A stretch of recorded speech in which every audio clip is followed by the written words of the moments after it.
সুদখোর ঘুষখোর হইয়া যদি কবরে যাও, সাথে সাথে কবরের মাটি বলবে এই সুদখোর ঘুষখোরের জায়গা হবে না। জাহান্নামের ফেরেশতারা বলবে এরে এখন আর ছাড়া যাবে না। জাহান্নামের 99টা সাপ এই জাহান্নামের কবর জড়ায়া দাও, কারণ ওরে দুনিয়ায় আলেমরা বয়ান কইরা বলছিল নামাজ পড়ো রোজা রাখো, কিন্তু তারপরও নামাজ পড়লো না, রোজা রাখলো না, ইসলামের বিধান মতো চললো না। আমার আল্লাহ বলবে গুনাহগারের এখন আর ছাড়া যাবে না। ও জাহান্নামের ফেরেশতা দেরি করিও না, জাহান্নামের শিকল ওর হাতে পায়ে গলায় কোমরে জড়ায়া দাও, তারপরে জাহান্নামের ভিতর টাইনা টাইনা ফালায়া দাও। এর নবীর উম্মতের দল, আমার নবী জানায়া দ্বন্দ্বকার কবরের আযাব বড় ভয়ঙ্কর। সাহাবায়ে কেরামদেরকে আমার নবী কবর সম্পর্কে বয়ান করে। ও সাহাবায়ে কেরাম, অন্ধকার কবরের আযাব সহ্য করতে পারবা না। ওদিকে আমার নবীর সাহাবী হযরত উসমান কবর দেখিয়া কান্নার আওয়াজ বেহুশ হয়ে পড়িয়া যায়। আমার নবী ডাক দিয়া কয় রে উসমান, এত কান্না কেন করো? যে উসমান দুনিয়ায় জান্নাতের টিকিট পর পর কান্না থামায় নাই, আপনার আমার জান্নাতের টিকিট তো দূরের কথা রে বাবা, জান্নাতের গ্যারানো পাইলাম না। তারপরও মাস্তানি করিয়া বলি নামাজ পড়ে কি হবে, রোজা রেখে কি হবে রে বাবা। এজন্য আদাবদ্ধ হও আর নামাজ ছাড়বা না, আমার পয়গম্বরকে কাঁদাবা না। আমার নবীর দুনিয়ার বেঈমানেরা কম কাঁদান কাঁদায় নাই। এরে কালকিনের মুসলমান চিনো নাই, কেমন নবী পাইছে একটু তালাশ করে দেখ। যে নবীর আগমনে জঙ্গলার পশু পাখি প্রাণীরা বড় পাগল। আমার নবী রাস্তা দিয়া হাইটা যায়, নবীর আগমন পাইয়া জঙ্গলার থেকে সালামের আওয়াজ। সাহাবায়ে কেরাম বলে নবী আমার, ও রহমাতুল লিল আলামিন, কোথার থেকে সালামের আওয়াজ পাওয়া যায়, কোথার থেকে সালামের আওয়াজ শোনা যায়? আমার নবী ডাক দিয়া কয় রে সাহাবায়ে কেরাম, ওরা তো জানো না আমি তো শুধু মানুষের নবী নয়, আমি নবীর আগমন পাইয়া জঙ্গলার প্রাণীগুলো আমি নবীর সালাম জানাই। ওয়াম্মা আরসালনাকা ইল্লা রাহমাতাল লিল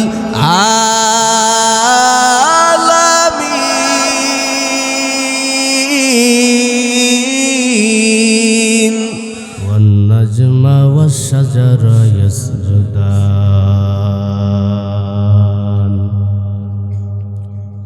ওয়া ফাদ্দালা জামানান আলা জামান কামা ফাদ্দালা মাকানান আলা মাকান ওয়া ইনসানান আলা ইনসান।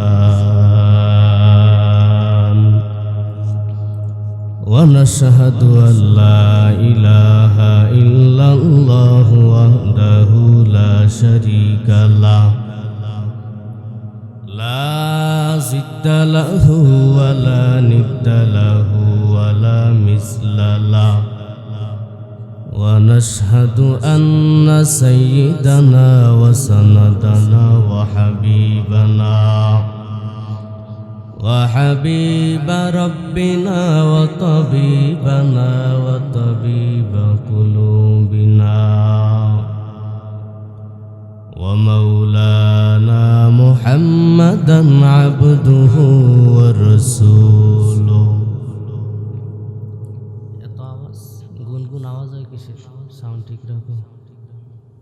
أما بعد فأعوذ بالله من الشيطان الرجيم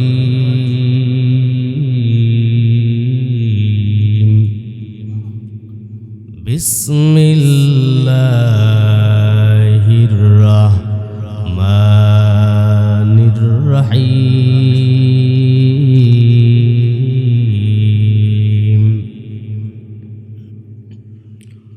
وإن عليكم لحافظين كراما كاتبين يعلمون ما تفعلون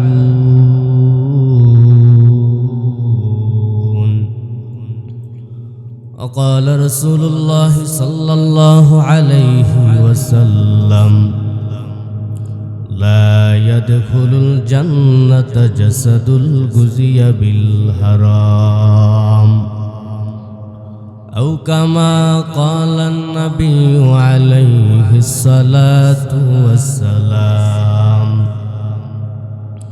صدق الله المولانا العظيم وصدق رسوله النبي الأمي الكريم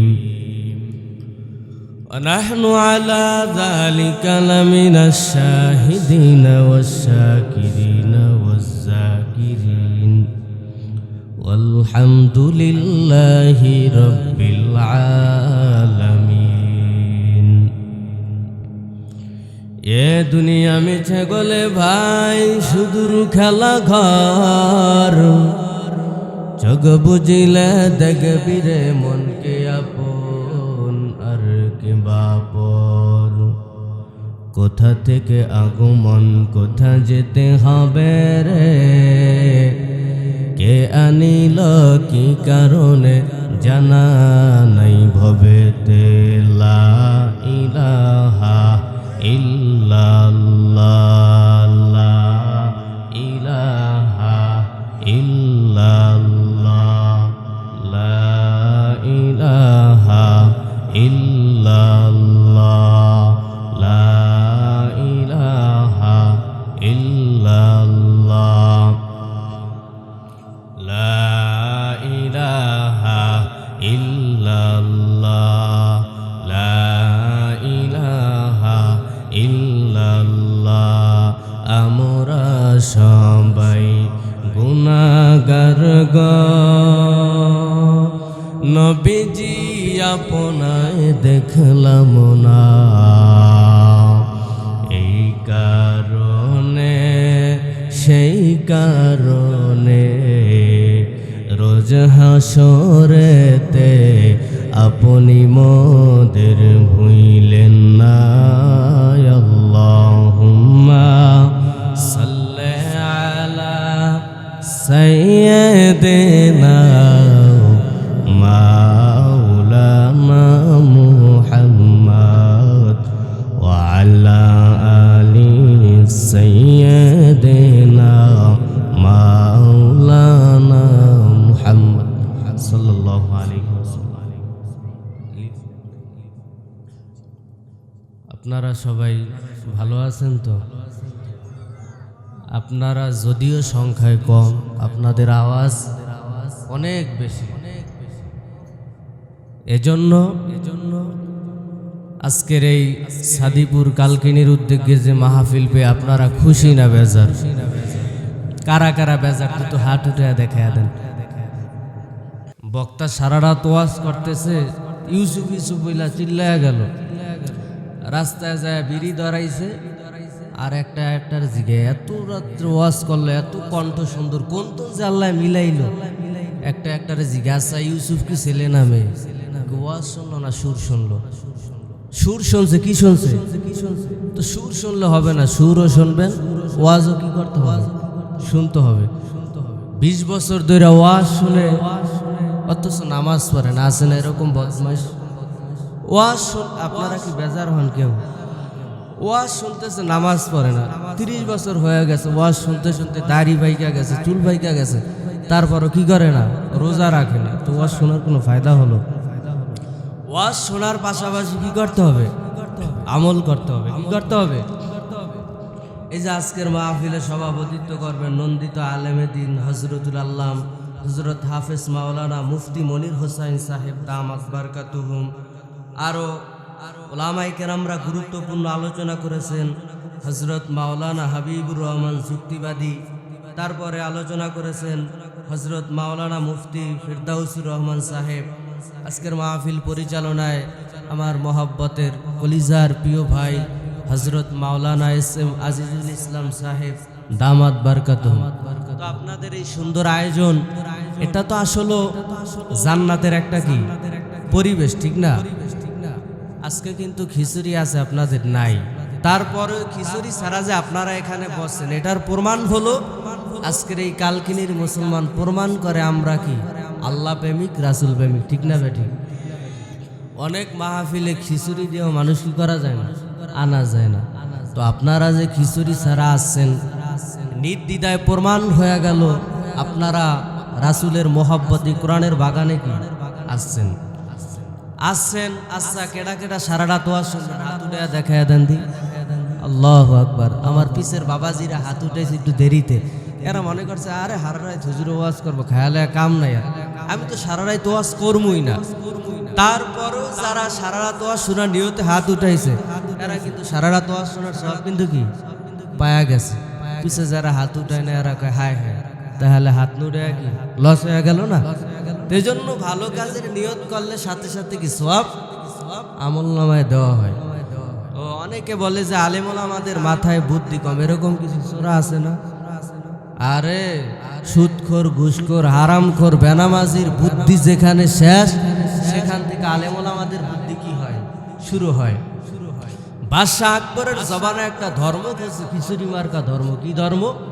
খিচুড়ি মার্কা। ওই ধর্মে মুসলমান থাকবে, হিন্দুও থাকবে, খ্রিস্টান থাকবে, সব থাকবে। তো বাদশাহ একদিন হাঁটতেছে, মুসলমানদের একজন ধর্মীয় আলেম ডান পাশে, হিন্দুদের ধর্মীয় একজন গুরু, তাদেরকে বলা হয় ঠাকুর। কি বলা হয়? ওই ঠাকুর বাম পাশে। তো মুসলমান আলেম ডান পাশে, ঠাকুর কোন পাশে? বাম পাশে। হাঁটতেছে ইতিমধ্যে পথে যাওয়ার পরে মুসলমান আলেম দেখলো যে একটা তুলসী গাছ দেখা যায়। কি গাছ? তুলসী গাছ দেখা মুসলমান আলেম সিরা বিরা ফালাইয়া দিছে। হিন্দুর মেজাজ গরম হয়ে গেছে, কয় এই মহামান্য রাষ্ট্রপতি বাদশাহ সাহেব, দেখেন ও আমার খোদার অপমান করলো। এখন বাদশাহ ডাক দিয়া কয়, তো তোর খোদায় রাস্তায় বয়ে রয়েছে। কি কয়? তোর খোদায় রাস্তায় বয়ে রয়েছে। কয় বাদশাহ আপনি উল্টা কথা কয়েন না, ও আমার খোদার অপমান করছে, আমি ওর খোদার অপমান করব। এবার বাদশাহ কয় ঠিক আছে, তুই যদি পারস মুসলমানের খোদার অপমান করতে, যা অপমান করিস যা। মুসলমান আলেম তো চালাক না হইলে কি আলেম হইতে পারে না। মুসলমান আলেম ইতিমধ্যে রাস্তা দিয়া যাইতে যাইতে দেখছে যে একটা সোতরা গাছ, চিনেন? যেটার পাতা খাইলে পাগল হয়ে যায় মানুষ। ওই সোতরা গাছটার সামনে যায় এরকম হাত নত করছে। তো ওই হিন্দু ব্রাহ্মণ মনে করছে এটাই মুসলমানের খোদা। ও চিন্তা করে, তুই আমার খোদার অপমান করছিস, তোর খোদারে খায়াই ফেলাম। সোতরা গাছটার উড়া পুরা খায়া প্যাডের ভিতর ঝালঝালা শুরু হয়ে গেছে। ডাক দিয়া কয় বাদশাহ, কেমন খোদার অপমান করতে গেলাম, যেই খোদার অপমান করতে যায় আমি তো অপমান হয়ে গেলাম, প্যাডের ভিতর পায়খানা শুরু হয়ে গেছে। হারে আহাম্মো, মুসলমানের খোদারে অপমান করলে মুসলমানের খোদা ওইটারের সাথে সাথে কি করে দেয়? সাইজ করে দেয়। তো বিষয়টা হইলো মুসলমানের খোদার সাথে বেয়াদবি করে আজ পর্যন্ত কেউ টিকতে পারছে? জমিনে টিকতে পারবে? সেজন্য ওয়াজ শুনবেন, ওয়াজ শোনার পাশাপাশি কি করতে হবে? আমল করতে হবে। কি করতে হবে? ওয়াজ শুনলাম সারা বছর, সারা জীবন। আজকের এই ওয়াজ দ্বারা আমরা কি আগামীকালকে যদি ফজরে মুসল্লি যদি আলহামদুলিল্লাহ এতগুণ পাওয়া যায়, তাহলে বোঝা যাবে কি আজকের এই সাদিপুর কালকিনির এই মাহফিল কি সফল। আর কালকে ফজরের যদি নামাজে যদি মুসল্লি পাওয়া যায় 10 জন, তাহলে কি সফল হইল? তাহলে 5 ওয়াক্ত নামাজ পড়তে রাজি আছেন তো? কারা কারা রাজি আছেন হাত উঠে দেখায় দেন। আল্লাহ পাক কবুল করে, সকলে বলেন আমিন। আল্লাকুমুত তাকাসুর হাত্তা যুরতুমুল মাকাবির কাল্লা সাউফা তা'লামুনা সুম্মা কাল্লা সাউফা তা'লামুন।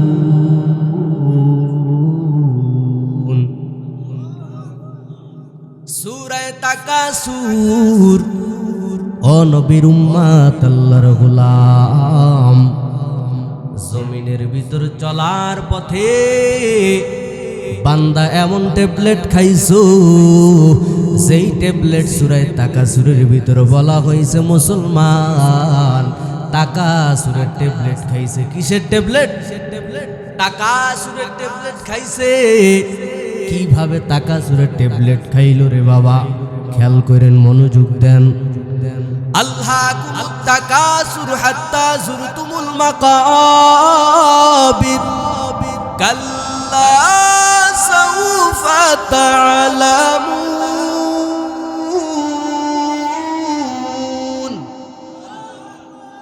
মুসলমান ইমানদার আল্লাহর গোলাম, তাকাসুরের ট্যাবলেট খাওয়ার কারণে মানুষগুলো বেহুশ হয়ে গেছে। কি হয়ে গেছে? আমরা যেখানে বসে আছি আমরা অনেকেই বেহুশ, আমরা নিজেরাও জানি না। অনেকে কি বেহুশ?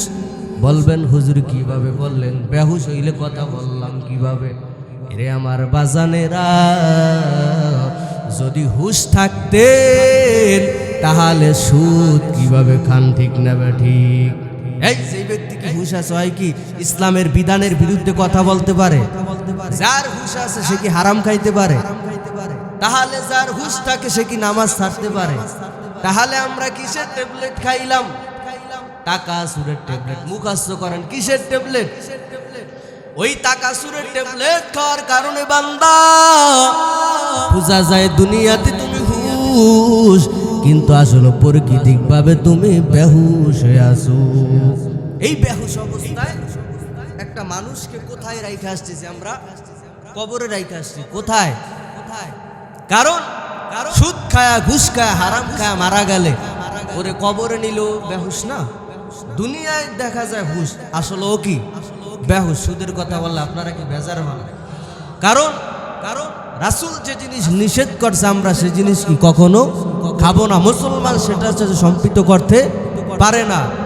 যে শরীর সুদ খায়া, ঘুষ খায়া, হারাম খায়া যে শরীর বানাবে, ওই শরীর আমার মালিকের জান্নাতে কি কখনো যাবে না।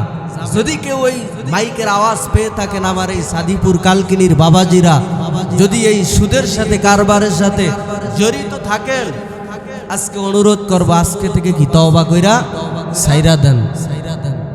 তো বিশেষ করে আমরা তাকাসুরের ট্যাবলেট খাইছি। কিসের ট্যাবলেট? মুখস্থ করবেন। ওয়াজ মুখস্থ করার কি আছে? দরকার আছে। ওই সুর দিল, আপনি শুইনা বাড়ি যায় ঘুমাইলেন, নামাজ পড়লেন না, ওই ওয়াজ করারও দরকার নাই, শোনারও কি নাই দরকার নাই। তো আমরা তাকাসুরের ট্যাবলেট খাইছি। কিসের ট্যাবলেট? এই তাকাসুরের ট্যাবলেট খাওয়ার কারণে বান্দা এখন নামাজ ভালো না, রোজা ভালো লাগে না, আল্লাহওয়ালা ভালো লাগে না, পীর মুরিদি ভালো লাগে না, মসজিদের ইমাম ভালো লাগে না। জোরে বলেন ঠিক না বা ঠিক? এ বান্দা এখন যদি প্রশ্ন করে হুজুর আমি তো হুশ আছি, আমি বলবো বাবা আপনি যদি হুশ থাকেন তাহলে জবাব দেন আপনার ঘরের সন্তানেরা কিভাবে ফজরের সময় ঘুমায়া থাকে? আপনি যদি হুশ থাকেন আর আপনি নিজে যদি হুশ থাকেন তাহলে বলেন আপনি ঘুমায়া থাকলেন কেন? মসজিদে আজান হইল, আপনি ফজরের নামাজ পড়লেন না, আপনি কইলেন আমি হুশ, কিন্তু আমরা তো তাকাসুরের ট্যাবলেট খায়া দুনিয়ায় হুশ আছি, আখেরাতের লাইনে কি হয়ে গেলাম? বেহুশ হয়ে গেলাম। কি হয়ে গেলাম? এমন বেহুশ হয়েছে। এই বেহুশ অবস্থায় একটা মানুষকে কবরে দিয়ে আসতেছি আমরা। কই দিয়ে আসতেছি? একটা বেহুশ মানুষকে কবরে ফালায় রাইখা আসতেছে। ওর কবরে যাওয়ার পরে কি উপায় হবে? এজন্য চিন্তা করেন কি নিয়ে কবরে যাইতেছে। মানুষ দুনিয়ায় কার কখন মরণ হয়ে যায় কেউ বলতে পারি। এজন্য এত ওয়াজ মাহফিল এত বারবার বুঝানো হয়, বাবা নামাজ পড়েন, রোজা রাখেন, ইসলামের বিধান মতো চলেন। তারপর আমরা কি করতে চাই না, চলতে চাই না। এর কারণ কি? আমরা কি খাইছি? টাকা সুরের ট্যাবলেট খাইছি। ওই টাকা সুরের ট্যাবলেট খাওয়ার কারণে এখন নামাজ কি আরে না, পড়ে না। যদি হুঁশ থাকতো তাহলে ও 5 ওয়াক্ত নামাজ কি পড়তো, কি আর তো। আজকে আপনার সন্তানদেরকে আপনি যেই সন্তান ঘরে আপনি জাহান্নাম পালতেছেন, কি পালতেছেন? জাহান্নাম। যেই ঘরে সন্তান নামাজ পড়ে না ওই ঘরটা একটা জাহান্নাম। কি আজকে আপনি ঘরের ভিতরে জাহান্নামী সন্তানের জন্য আপনি বাজার থেকে কষ্ট করে বাজার করে হাত করে আইনা ঘরে জাহান্নামী মানুষ কি করতেছেন? পালতেছেন। আপনি বাবা হইয়া আপনি ফজরে নামাজ পড়েন, আপনার সন্তান কিভাবে কি নামাজ পড়লো না? এটা হইল? তাহলে অনেক মানুষেরা ঘরের ভিতরে জাহান্নাম কি আরতাছে, পালতা আছে। আজকে থেকে ওয়াদাবদ্ধ হন, সন্তানদেরকে কি করবেন? নামাজের দাওয়াত দিবেন। 5 ওয়াক্ত নামাজ কি আরতে হবে, সন্তানদেরকে পড়াইতে হবে। এটা তো আমাদের কি দায়িত্ব। আপনি যদি আপনার সন্তানকে নামাজ না পড়াইতে পারেন তাহলে এই সন্তান দিয়ে আপনার কোনো ফল হবে? জবান খুলে বলেন, ফল হবে? তো আমরা কিসের ট্যাবলেট খাইলাম? টাকা সুরের ট্যাবলেট। কিসের ট্যাবলেট? ওই ট্যাবলেটে আরো পাগল বানাইছে। এখন আর নামাজ কি আরে না, পড়ে না। দেখা যায় দুনিয়াতে হুশ আসলে প্রকৃতিকভাবে কি হয়ে গেছে, বেহুশ হয়ে গেছে। কারণ যদি হুশ থাকতো তাহলে ওই ব্যক্তি কি সুদের সাথে সম্পর্ক থাকতো? আর যদি হুশ থাকতো তাহলে জেনা করতে পারতো। যদি হুশ থাকতো তাহলে দুনিয়ার জমিনে অন্যের হক মাইরা খাইতে পারতো। তার মানে ও কি হয়ে গেছে? বেহুশ হয়ে গেছে। ওরে কি বানায় লাইছে? বেহুশ বানায় লাইছে। এই যে যারা আমার বাবাজিরা যাইতেছেন এরা আবার কি করবেন? চলে আসবেন। দেখা যায় আমি বলবো আমার বয়ান এখনো কি হয় নাই, শুরু হয় নাই। আপনারা বয়ানের মাঝখানে যদি কেউ উঠেন তাহলে কি কাম হবে না। এখন যদি কারো উজু ইস্তেন্দা প্রসাব পায়খানার ব্যাগ থাকে সাইরা তাড়াতাড়ি কি চলে আসবেন। বয়ানের মাঝখানে যে কেউ কি যাইতে না পারে, ঠিক আছে? কারণ দেখা যায় বয়ান যখন শুরু হবে আপনি মাঝখান থেকে চলে গেলে এই পুরো মজলিসটা কি হয়ে গেল, নষ্ট হয়ে গেল। কিছু কিছু মানুষ দেখা যায় এদেরকে শয়তানে কি করবো, খোসা দিবাই, তাড়াতাড়ি বাড়ি যায় কি ঘুমা, খেয়ালে আর কাম পিছিয়ে আস না। এত ওয়াজ শুনে কি হবো? আরেক দল বদমাইশ আছে, সিফা সাফায় বয়াকা হুজুররা কি ওয়াজ করবো, ওয়াজ শুনে কি হবে? এরকম আছে না? কিছু কিছু চোর আছে এই বেয়াদব গুলাই না কয় ওয়াজ শুনে কি হবো, আছে না নাই? আবার কয় বরিশালের তো নেই হুজুর আইব, কি কইব নামাজ রোজা হজ যাকাত এত আমি জানি। এবারে তুই জানলে মানুষ না, কাজ না নাই। একদল মানুষই আছে ওরা নিজের সর্বসময় কি মনে করে, বড় মনে করে। এক বুড়ায় নাতিরে কয় দেখ দি এলাকার ভিতরে আমি তো সবচেয়ে বড়। নাতি জন্ম নিবন্ধন বাইর করে কয় দাদা বয়স তো আপনার 100 বছর। কয় তাইলে আমি এলাকার ভিতরে কি সবচেয়ে বড়। নিজের গ্রামটা পাড়ি দিয়া পাশের গ্রামে যাওয়ার পর দেখে পরতনে একটা বুড়া লোক কি করতেছে, কান্না করতেছে। জিজ্ঞাসা ভাই তোমার বয়স কত? কয় দুঃখের কথা আমার বয়স হলো 110 বছর। কি কস তুই আমার তো 10 বছরের বড়? হ্যাঁ। কাদুস কিনলে কান্দি দুঃখের কথা আমার বাবা আমারে মারছে। কে মারছে? আর বাহে ওরে মারছে। কে আবার কি কস না নিলে নাতিরে কয় আমার তো 10 বছরের বড়। আর বাপে আরে মারছে তো আর বাহে কয় বছর বড়? ব্যাগটা ফালা আগে ওর বাহের লাগে দেয়। প্রশ্ন করছে এই বাজান ওই যে বিলের ভিতরে একটা বুড়া ফোলা কান্তা আছে ওইটা কি আপনার? হ্যাঁ। তে বুড়া ফোলাটারে আপনি মারলেন কেলে? ওরে আরো বেশি মারা দরকার। দাদারে গেছে একটু পান বানায় দিতে, হেয়া তুই বিলে বিলে আড়ে না নিলে ওর দাদাও আছে। আপনি কি কইলেন? আমার তো মাথা ঘুরে গেছে। কিছু কিছু চোরারা আছে ওরা নিজের মনে করে কি আমি সবচেয়ে বড়। আসলে বড়র বড় আছে না নাই? বড়র বাপ পাইলো কি পাইলো না? এখন তাই বড়র বড় আছে, বড়র বাপ আছে, বড়র দাদাও আছে। এই জন্য যারা পণ্ডিতি কইরা সিফাই সাফাই বয়া কয় যে ওয়াজ নসিহত সব জানি, আসো বাবা আজকের এই মোনাজাত দিয়া এই যে প্রধান অতিথি সভাপতি আজকের অনেক বড় আলেম মোনাজাত দিয়ে আপনাদেরকে তারপরে কি হবেন, বিদায় নেবেন। আজকের এই বাগান আগামীকালকে থাকবে। আমি মনে করি আপনারা যে আওয়াজ দিচ্ছেন মনে হয় যে লক্ষ লক্ষ মানুষের কি আগমন ঘইটা গেছে, তো তার মানে কালকিনির মুসলমানের কি ঈমান মজবুত আছে। সবাই একটা স্লোগান দিবেন, নারায়ে তাকবীর, নারায়ে তাকবীর। কোরআন হাদিস যেখানে, গান বাজনা যেখানে, আমরা সেখানে নাই। বিড়িখোর যেখানে, ওয়াজ মাহফিল যেখানে, নারায়ে তাকবীর। আলহামদুলিল্লাহ, আপনাদের আওয়াজ অনেক বোঝা গেল যে আপনাদের ঈমান কি আছে, মজবুত আছে। তো এই জন্য ওই ঈমান যেন শয়তান কি করতে ধোঁকা দিতে না পারে, এজন্য কি করতে হবে? 5 ওয়াক্ত নামাজ পড়বেন। তো আজকের এই ওয়াজের দ্বারা সমস্ত মুসলমান যারা এখানে আসছে সবাই যদি 5 ওয়াক্ত নামাজি হয়ে যায়, তাহলে এই ওয়াজ দ্বারা সফল হইল কি হইল না? ওয়াজ শুনলেন বাবা, এই যে সব সময় মনে রাখবেন, আজকে থেকে যেন ওই তাকাসুরের ট্যাবলেটে আমাদেরকে কি না ধরতে পারে, এটা কি রাখবেন মাথায়, মনে রাখবেন। আজকে থেকে ওয়াজ শুনা বাড়ি যা শয়তান যতই ধোকা দেখ, মাথায় মনে রাখবেন যে বরিশালে তো হুজুরে এক হয়ে গেছে, তাকাসুরের ট্যাবলেট খেয়ে কি বেহুশ হয়ে গেছি, এখন বেহুশের তো কি হইতে হবে? হুশ হইতে হবে। আর হুশ না হইলে কবরে গেলে কি বিচার আছে না নাই? কবর জগতে তো সোজা মনে করছেন, অধিকাংশ মানুষ জানেই না যে কবরে তো কত কঠিন তাদের সাথে বিচার করা হবে।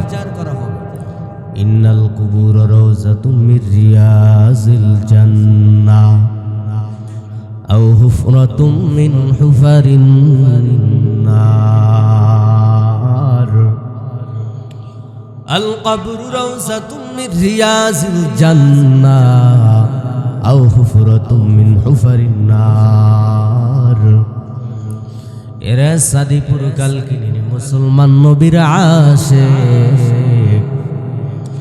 জানো না অন্ধকার কবরের আযাব কত কঠিন। ওই অন্ধকার কবরে তোর মা আপন হবে না, তোর বাবা আপন হবে না রে ভাই। যে স্ত্রীর জন্য বড় পাগল, আজকে মারা গেলে কালকে ওই স্ত্রীও তোর লাশটা ঘরে রাখবে না। তাড়াতাড়ি বলবে, তাড়াতাড়ি ওই আল্লাহর গোলামের লাশটা ঘর থেকে সরাইয়া দাও। যে স্ত্রীর জন্য রাত্রবেলাও বড় পাগল ছিল রে ভাই, যে স্ত্রীও তোমার জন্য বড় পাগল ছিল,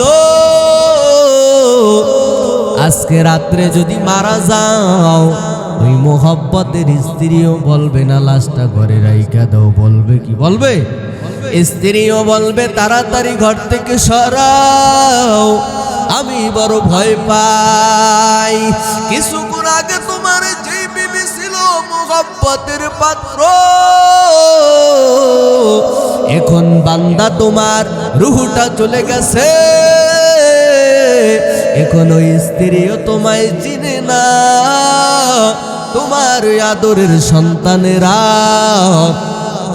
বাবার লাশটা গোসল করাইয়া বাবারে কবরস্থানে দাফন দেওয়ার জন্য পাগল।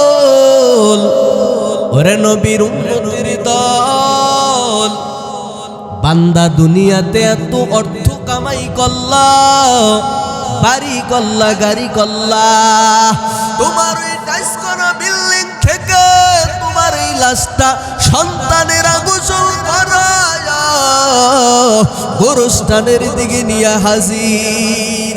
মুর্দে গান যদি না ফরমান, বেনামাজি সুদখোর ঘুষখোর হইয়া যদি কবরে যাও, সাথে সাথে কবরের মাটি বলবে এই সুদখোর ঘুষখোরের জায়গা হবে না। জাহান্নামের ফেরেশতারা বলবে এর এখন আর সারা যাবে না। জাহান্নামের 99টা সাপ এই জাহান্নামের কবর জড়ায়া দাও। কারণ ওরে দুনিয়ায় আলেমরা বয়ান করে বলছিল নামাজ পড়ো, রোজা রাখো,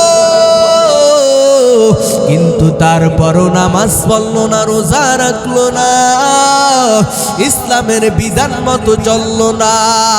আমার আল্লাহ বলবে গুনাহগারের গুনার সারা যাবে না। ও জাহান্নামের ফেরেশতা দেরি করিও না, জাহান্নামের শিকল ওর হাতে পায়ে গলায় কোমরে জড়ায়া দাও, তারপরে জাহান্নামের ভিতর টাইনা টাইনা ফালায়া দাও। এর নবীর উম্মতের দল, আমার নবী জানায়া দ্বন্দ্বকার কবরের আযাব বড় ভয়ঙ্কর। সাহাবায়ে কেরামদেরকে আমার নবী কবর সম্পর্কে বয়ান করে। ও সাহাবায়ে কেরাম, অন্ধকার কবরের আযাব সহ্য করতে পারবা না। ওদিকে আমার নবীর সাহাবী হযরত উসমান কবর দেখিয়া কান্নার আওয়াজ বেহুশ হয়ে পড়িয়া যায়। আমার নবী ডাক দিয়া কয়, রে উসমান, এত কান্না কেন করো? যে উসমান দুনিয়ায় জান্নাতের টিকিট পর পর কান্না থামায় নাই, আপনার আমার জান্নাতের টিকিট তো দূরের কথা রে বাবা, জান্নাতের গ্যারানো পাইলাম না। তারপরও মাস্তানি করিয়া বলি নামাজ পড়ে কি হবে, রোজা রেখে কি হবে রে বাবা। এজন্য আদাবদ্ধ হও আর নামাজ ছাড়বা না, আমার পয়গম্বরকে কাঁদাবা না। আমার নবীর দুনিয়ার বেঈমানেরা কম কাঁদান কাঁদায় নাই। এরে কালকিনের মুসলমান চিনো নাই, কেমন নবী পাইছে একটু তালাশ করে দেখ। যে নবীর আগমনে জঙ্গলার পশু পাখি প্রাণীরা বড় পাগল। আমার নবী রাস্তা দিয়া হাইটা যায়, নবীর আগমন পাইয়া জঙ্গলার থেকে সালামের আওয়াজ। সাহাবায়ে কেরাম বলে, নবী আমার, ও রহমাতুল লিল আলামিন, কোথার থেকে সালামের আওয়াজ পাওয়া যায়, কোথার থেকে সালামের আওয়াজ শোনা যায়? আমার নবী ডাক দিয়া কয়, রে সাহাবায়ে কেরাম, ওরা তো জানো না আমি তো শুধু মানুষের নবী নয়, আমি নবীর আগমন পাইয়া জঙ্গলার প্রাণীগুলো আমি নবীর সালাম জানাই। ওয়াম্মা আরসালনাকা ইল্লা রাহমাতাল লিল আলামিন। ওরে নবীর উম্মত কেমন নবী আল্লাহ বানাইলো, যেই নবী আমার রাস্তা দিয়ে হাইটা গেলে প্রাণীরা সালাম জানায়। আমার নবী রাস্তা দিয়ে হাইটা গেলে জঙ্গলার প্রাণীরা বড় পাগল। আমার নবীর মোহাব্বতে সাহাবায়ে কিরাম বড় পাগল। আমার নবী ডাক দিয়া কয়, রে ওমর, জান্নাতে আমি নবী ঢুকলাম, দেখলাম জান্নাতের ভিতর একটা সুন্দর ঘর, এমন দামি ঘর। ইন্নাল্লাযীনা আমানু ওয়া আমিলুস সালিহাতি কানাত লাহুম জান্নাতুল ফিরদাউসি নুজুলা।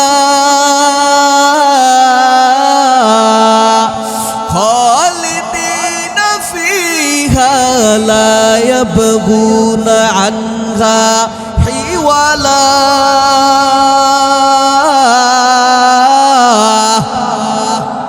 জান্নাত এমন দামি ঘর, জান্নাতের একটা ইট হবে স্বর্ণের, আর একটা ইট হবে রূপার। ও নবীর উম্মত, ওই মালিকের জান্নাত পাওয়ার জন্যই তো আজকে এখানে ঠান্ডার ভিতরে বসলাম, ঠিক না ভাই? ঠিক এত কষ্ট হয়, খানার আয়োজন নাই, তারপরও ঠান্ডার ভিতরে আমার কত বাবাজিরা বসা। ও কুদরতের মালিক, তুমি আজকের এই ময়দানের দিকে তাকাইয়া সকলকে মাফ করে দাও, জোরে বলি না আমিন। আমার নবী ডাক ডাকায় ওমর, জান্নাতে আমি দেখলাম দামি একটা ঘর, তবে আমি নবী ঘরের ভিতর ঢুকলাম না। তুমি ওমরের ঘরের জন্য আমি নবী ঢুকলাম না। হযরত ওমর ডাক দিয়া কয়, নবী আমার, আপনি যদি জান্নাতে আমার ঘর থেকে না ঢুকেন নবী গো, আমি ওমর তো ছিলাম জাহান্নামের আসামি। ও নবী, আপনার সোহবতে যাওয়ার পর আমি ওমর জান্নাতের টিকিট পাইলাম। নবী আমার ঘরে আপনি ঢুকলেন না, এটা কি হলো নাকি? আমার নবী মাজাকের গায়রে ওমর, আমি জান্নাতে তোমার ঘরের প্রত্যেকটা কামরায় ঘুরে আসলাম। সুবহানাল্লাহ। এরে আল্লাহর গোলাম, দুনিয়ার ভিতরে অনেক মানুষ দেখা যায় 10 বছর পর ভালো হয়, অনেক মানুষ দেখা যায় 5 বছর পর ভালো হয়। আমার নবীর সাহাবী ওমর, আমার নবীর সাহাবী হযরত ওমরের হুঁশ ফিরল 2.5 বছর পর। কত বছর পর? এরে আল্লাহর গোলাম, ওদিকে আবু বকরের হুঁশ ফিরল 3 বছর আগে। কত বছর আগে? 3 বছর আগে। খেয়াল করেন, ওই যে আপনাদের পিছের কথা আসতেছে, হযরত আবু বকর 3 বছর আগে হুঁশ কিভাবে ফিরল?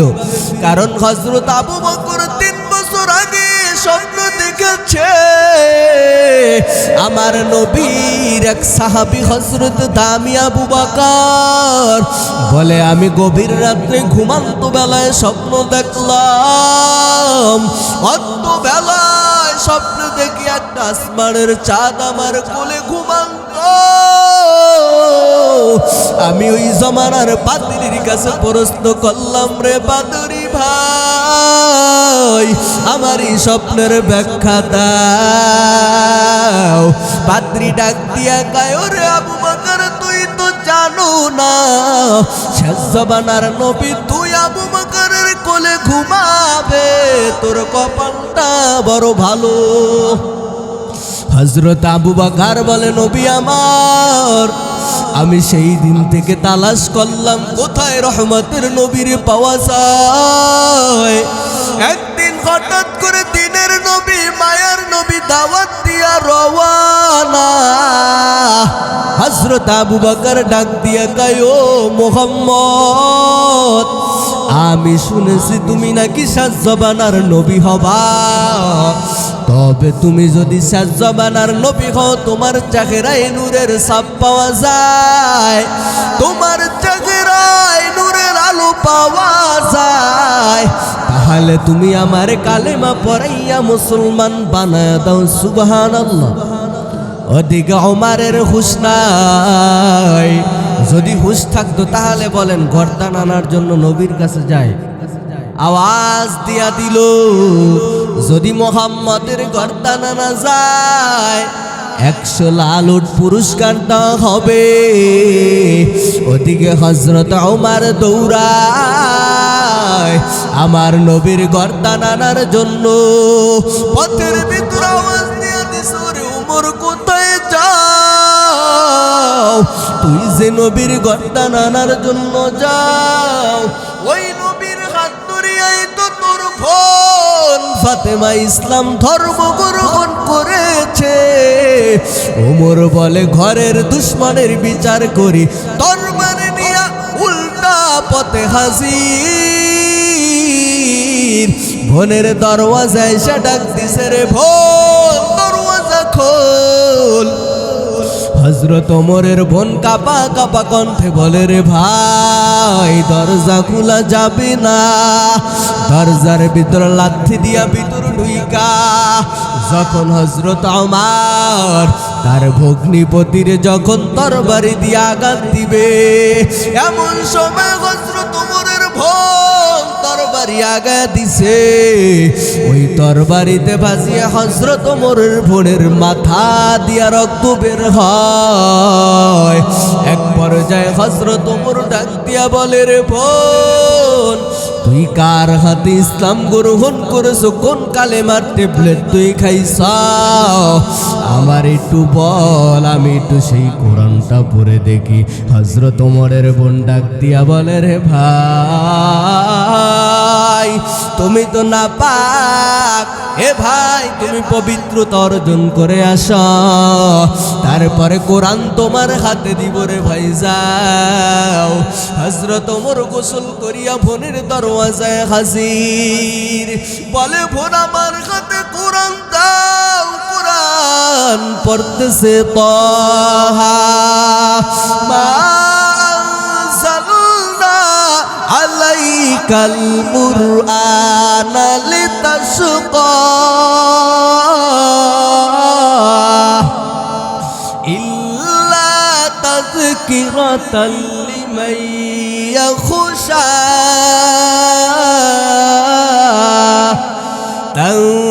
তানজিলাম মিম্মান খালাকাল আরদা ওয়াস সামাওয়াতিল উলা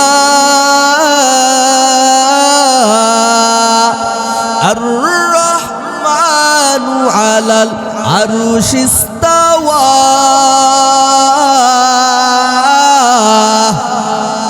হযরত ওমর দৌড়ে গেছে নবীর হাতে কালেমা পড়বে সাহাবায়ে কেরাম বলে নবী আমার দেখেন ওমর আসতেছে ওমরের হত্যা করে ফেলি আমার নবী ডাক দিয়া কয় সাহাবায়ে কেরাম ওমর আমারে হত্যা করতে আসে না ওমর নিজেই মরার জন্য আসছে আমার নবীর কামরায় বসিয়া বলে নবী আমার বেদবি ক্ষমা করবেন দয়ার নবী মায়ার নবী গো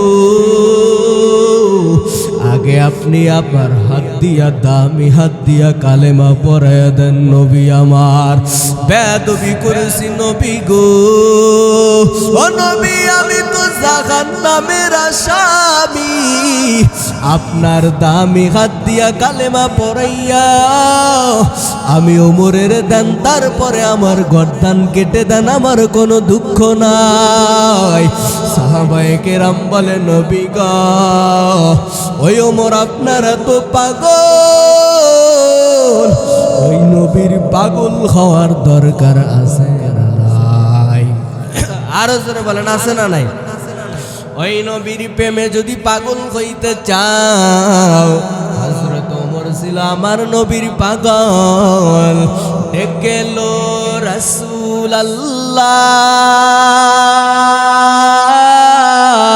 রাসূলুল্লাহ রওজা পাকের কিনারে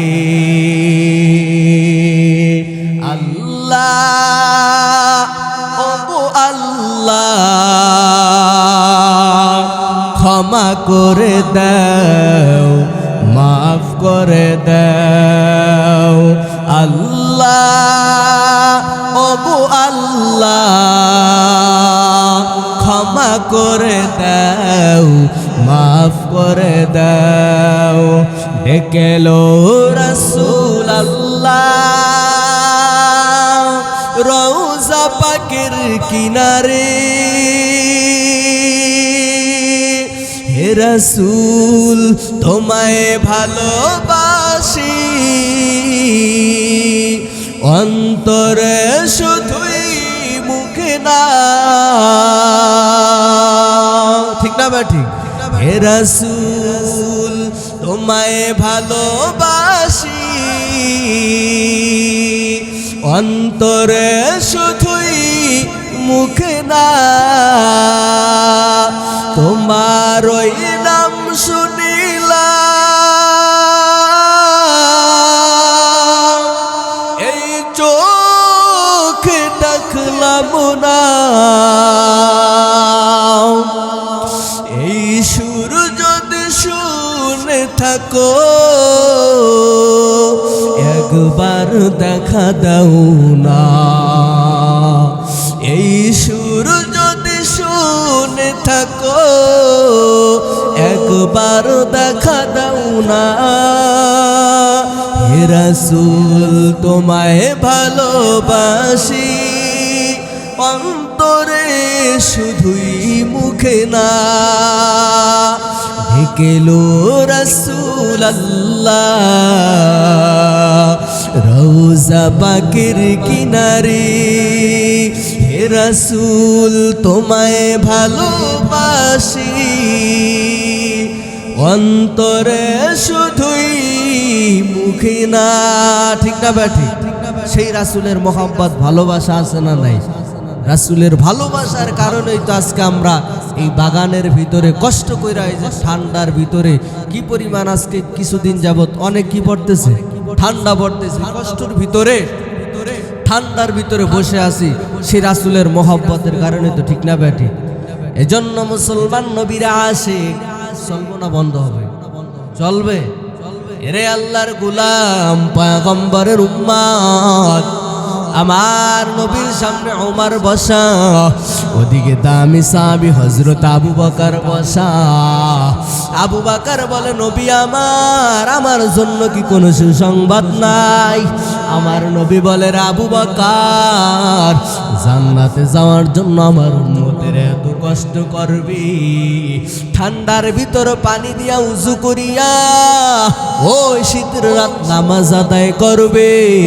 ও সাহাবীরা, তোরা কি জানো এখানে এমন এক ব্যক্তি বসা, যার আগমন পাইয়া জান্নাতের প্রত্যেকটা দরওয়াজা, জান্নাতের 8টা দরওয়াজা যাকে সালাম জানাবে। সুবহানাল্লাহ। কারে সালাম জানাবে? হযরত আবু বকরকে সালাম জানাবে। আবু বকর বলে, নবী গো, আমার জন্য এত দামি সুসংবাদ নবী আমার। আমার নবী বলে, রে আবু বকর, তোর কপাল বড় ভালো। হযরত আলী বসা, নবী আমার জন্য কি কোনো সুসংবাদ নাই? আমার নবী বলে, রে আলী, জান্নাতের পাশেই হবে আমার বাড়ি, ওই বাড়ি থেকে হাসান হোসাইন আমায় নানু নানু বলে ডাক দিবে, আর আমি নবী তাদের ডাকের সাড়া দিব। এর কালকিনির মুসলমান একটু অন্তর দিয়া ভালো করে শুনে নাও, যে নবী আমার দিনের জন্য তো কষ্ট করেছে, আমার নবী শান্তির পর্যন্ত খাবার খায় নাই, আমার নবী পেটে পাথর বেঁধেছে, দিনের নবী দিনের দাওয়াত দিয়া যায়, ফাতেমার বাড়ি যায়, ডাক দিয়া কয়, রে ফাতেমা দরওয়াজা খোলো। ফাতেমা বলে, বাবা, আমি আপনার সামনে আসবে এই পরিমাণ পোশাক আমার পরনে নাই। ফাতেমা ডাক দিয়া কয়, বাবা,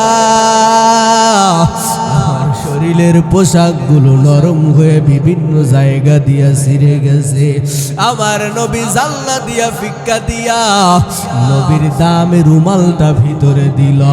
ফাতেমা রুমালটা পেঁচাইয়া আমার নবীর সামনে হাজির। আমার নবী ডাক দিয়া বলে, মাগা, তোমার মুখে কেন শুকিয়ে গেছে মা? এরে মা, তুমি কি খাবার খাও না? এরে মা, তোমার চক্ষু দুইটা গতের ভিতরে চলে গেছে মা, তুমি কি খাবার খাও না? ফাতেমা বলে, বাবা, আমার চিন্তা পরে করেন, আপনার নাতি হাসান হুসাইন ঘরের দরওয়াজায় আজকে 3 দিন হয়ে গেছে বাবা, চুলায় আগুন নাই, চুলায় আগুন জ্বলতেছে, খাবার নাই রে বাবা। আমার নবী ডাক দিয়া বলে, রে ফাতেমা, তাহলে আমার হাসান হোসাইন কোথায়? নবী ডাক দিছে, হাসান হোসাইন কই? আয় আয়, ওদিক দিয়ে আমার নাতি হাসান। আমার নবীর রানটা জড়ায়া বলে, নানা গো, কোনদিন তোমার কাছে একটা বিচার দেই নাই গো নানা। ও নানা, আজকে একটা বিচার দিব, বিচার করতে হবে গো না না, না হয় তোমারে আর আমরা বিচারপতি মানব না। ওদিক দিয়ে হুসাইন আমার নবীর গলা জড়ায়া বলে নানা, পেটের ভিতরে তাকাইয়া দেখো রে নানা, ও নানা আজকে 1 সপ্তাহ হয়ে গেছে নানা, 3 দিন হয়ে গেল আমার মা তোমার মেয়ে খাবার দেয় না গো নানা। আমার নবী ডাক ডাকায় রে হাসান, আমার নবীর বুকের থেকে কাপড়টা সরায়া ডাক দিয়া কয় নাতি তোরা 3 দিন ধরে খাও না, আর তোর নানা 1 সপ্তাহ যাবত খায় না। তোর নানার পেটে পাথর বেঁধেছে, তোর নানার পেটে পাথর, তোর নানাও 1 সপ্তাহ ধরে খাবার খাইতে পারে না। হাসান হোসেন ডাকতে কয় নানা দেখো তোমার মেয়ে খাবার দেয় না। আমার নবী ডাকতে কয় রে হাসান ধৈর্য ধর, খাবারের জন্য আল্লাহ পাঠান নাই। তারপরও আমার নবী দেখা যায় রে বাজান দুনিয়ায় বিলাসিতা করেন নাই, কষ্ট করে জীবন যাপন করে গেছে কেন? আমার নবী বুঝাইতে চায় কিয়ামতে আমার অনেক গরিব উম্মাত দুনিয়াতে আসবে, আসার পরে যদি শুনে আমি নবী এত কষ্ট করেছি, আমি নবী বিলাসিতা করি নাই, তারা যদি জানে আমি নবী অনেক বিলাসিতা করে জীবন যাপন করেছি, তাহলে আমার উম্মতেরা খেলায় তুলায় সময় কাটাবে, আমার উম্মতেরা হারাম খাবে, সুদ খাবে, ঘুষ খাবে রে বাবা। এজন্য মুসলমান কালকিনির বাবাজিরা আই মাইকের আওয়াজ যত দূর পর্যন্ত যায়, আজকে থেকে ওয়াদাবদ্ধ হবেন রে বাবা, সুদের কারবার করবা না, 5 ওয়াক্ত নামাজ পড়বা, কারণ আমার নবী বলে গেছে যারা সুদ খাইবে তাদের কবর জাহান্নামের আগুন আমার মাওলা জ্বালায়া দিবে রে বাবা। ওই সুদের সাথে জড়িত থাকিও না রে বাজান, সুদখোরের কবর জাহান্নামের আগুন, জাহান্নামের কালো কালো সাপ ওই সুদখোরের কবর জ্বালায়া দিবে, জরায়া সুদখোরের কামড়াইতে থাকবে রে বাবা। তখন বলবে দয়ার আল্লাহ, দুনিয়াতে যদি হালাল খাইতাম একটু কষ্ট করে আসতাম, আজ এত কষ্ট করা লাগতো না। এরে মুসলমান আমার বাবাজিরা, এ সুদখোরের দল, ঘুষখোরের দল, এজন্য অনুনয় বিনয়ের সাথে বলি রে বাবা, মা বাবার কাঁদাবা না, কষ্ট দিবা না, সুদের সাথে জড়িত থাকবা না, ঘুষ খাবা না, 5 ওয়াক্ত নামাজ পড়ে কবরে যাবা।